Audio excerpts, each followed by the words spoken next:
Much disqualifies me from receiving this honorary degree from Bates or from dispensing advice to you.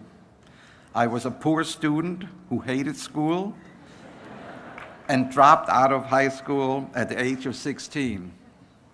But what does qualify me to stand before you was my unerring confidence that when I grew up, I would draw pictures.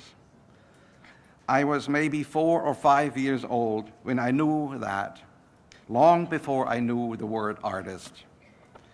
Today, we call that following your dream, listening to your voice, to your inner voice. I encourage you to not to silence that inner voice. At the same time, I must warn you that following your dream comes with a price. In my case, since I knew I would draw pictures, I didn't feel the need to learn math, chemistry, Latin, etc., etc. That turned out to be a big drawback, and I regret that. Also, following that dream, listening to that little voice, does not guarantee success.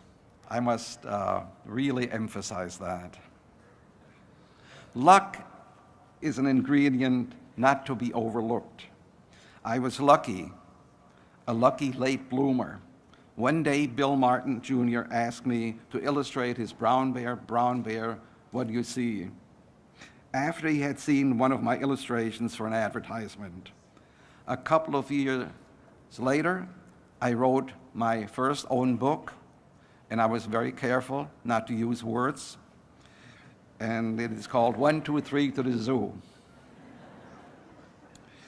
By that time, I was 39 years old.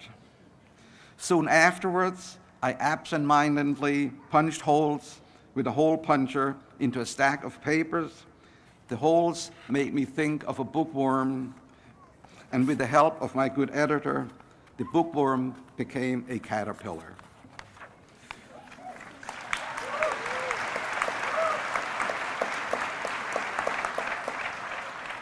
It was published when I was 40 years old.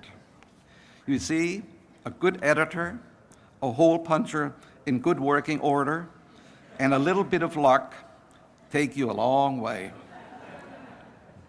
If I had another piece of advice to give, it would be this: be kind to others. This is the conclusion of the wise old man on top of the mountain. Kurt Vonnegut gave the same advice. Be kind. Love your partner and tend your garden, said another philosopher towards the end of his life. Simplify, slow down, be kind. And don't forget to have art in your life. Music, paintings, theater, dance, and sunsets. Being an author brings with it letters from his audience. Here are two of my favorites. And this is from a boy in Texas, and I live in Massachusetts.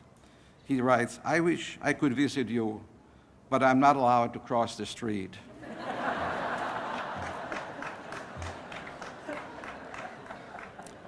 Another of my all-time favorites. Our teacher made us read all of your books. Will you ever retire? And with that, I will retire from my little speech, and good luck.